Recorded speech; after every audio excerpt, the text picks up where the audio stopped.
y'all, we're back, and today I decided to do a tag video because I haven't done one in a while, and I don't want anything too in-depth since I'm going to have to edit my second half of my March reads, record it first, but oh man, it's going to be a long one. Okay, so before any of that happens, I want to get into some housekeeping. Now, I know my audio has kind of sucked lately, and I'm sorry about that. I'm working on finding the solution this weekend. So hopefully by the time the March read ones go up, I'll have a microphone and better ears and stuff. We had to make the hard decision for our pup. So she was 15 and it was really hard for her. She had dementia and liver problems and all kinds of things. So I missed Penny terribly, and it happened this week. So if things are a little bit not so quickly put out there, that's why. It's a grieving process. So I'm going to try and have things done pretty consistently, but there's no guarantee because I miss her. We had her for 5 years.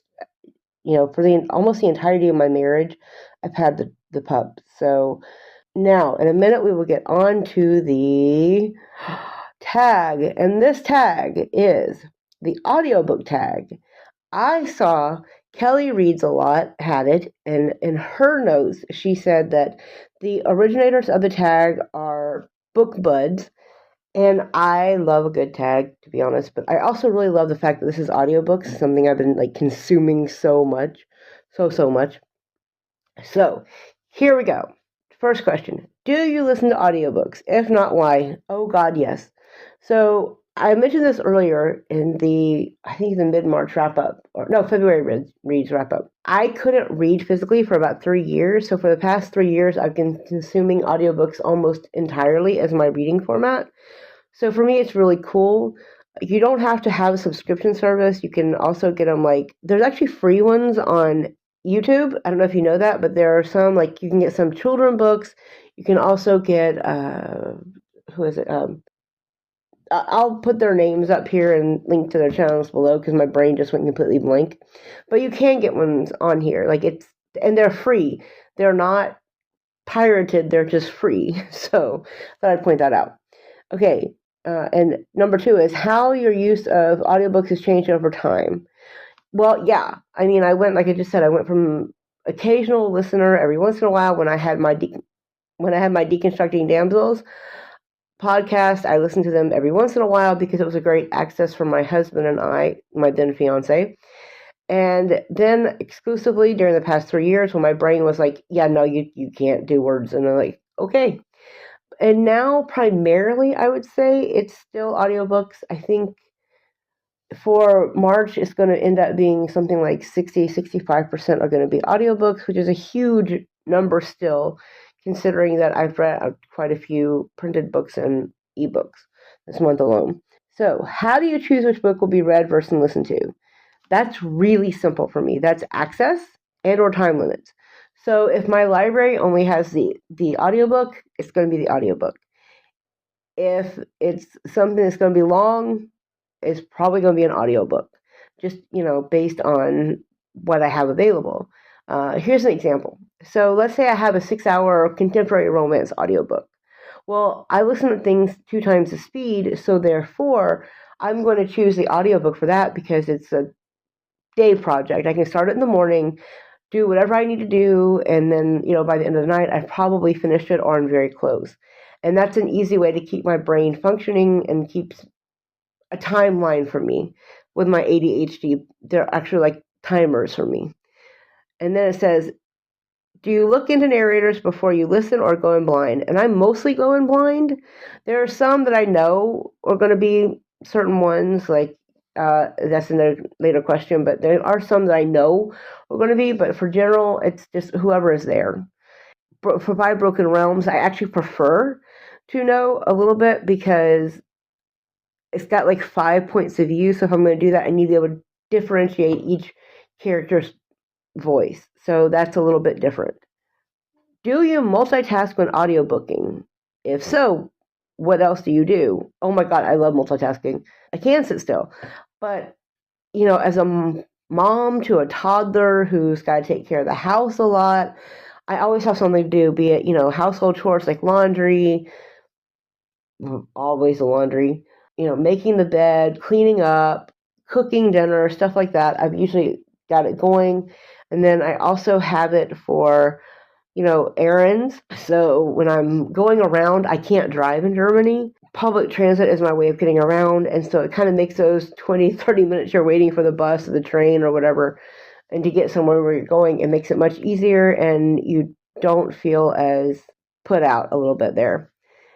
I also use it when I'm having my mom breaks at 2 a.m., which is usually when I'm snacking and hiding and not letting my daughter know I'm eating my Leo Crisp, which I put in my vlog, on my Nutcracker vlog, but it's basically like a cereal that has chocolate and caramel in it, and I don't want to share.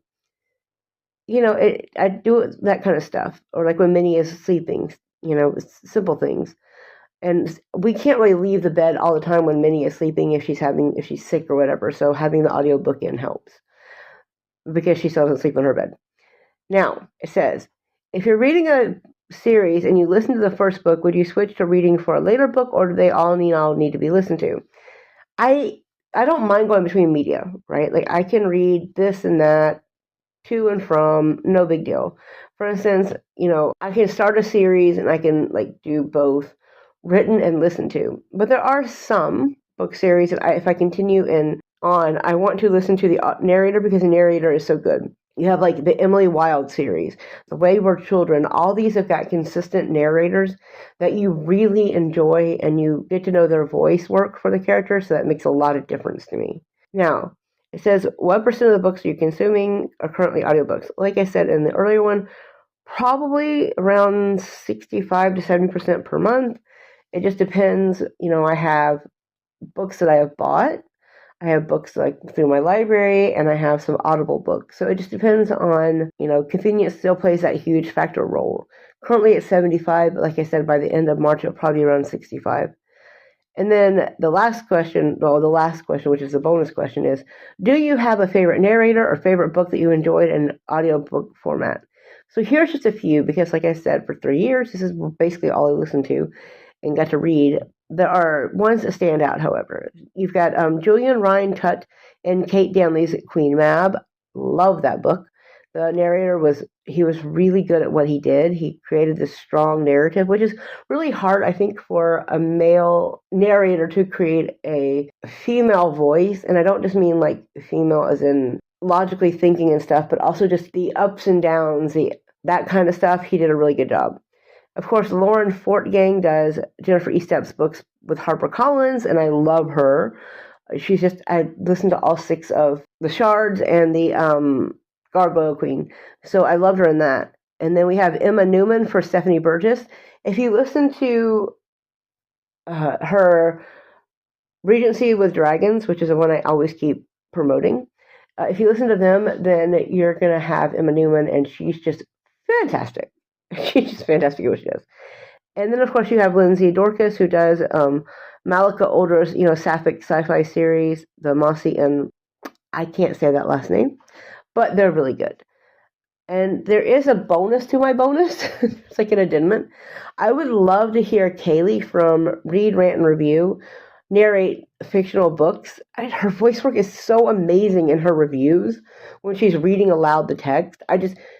You fall into the rhythm, and she's so good at differentiating those voices. I think that's a really strong career for her, and I really hope that she pursues this, because she would be really good, especially for the indie authors out there. I think that she would provide a really great way of enhancing their work. So for someone like Kelly Reynolds, who is currently writing a baseball contemporary romance series, but she's written other things, and she runs a podcast. I'll have all of Kelly's information below as well. I think that it would be really good for Kaylee to do that, because Kaylee's got this great giggle, and if you're doing contemporary romance or you're doing sport romance or something, I think it'd be fantastic. And those are my answers. This is a little bit longer than I expected, but I enjoyed answering them. Do you have any questions for me? I have a question for you. We can discuss it in the comments. So my question for you is what would make you listen to an audiobook if you don't listen to them regularly, or if you do listen regularly, what would make you stop listening to an audiobook? Is it the writing, the narration? Like, what would grab you to say, I love it or I hate it, right? So let me know in the comments. And if you don't want to do that, then you can put the little the emojis for headphones, obviously, but you can also put like anything that has to do with recording. So headphones, microphones, whatever. You just put your favorite little thingy in there. Okay, guys, I will talk to you next time, and we'll see how the recording goes on that. Bye.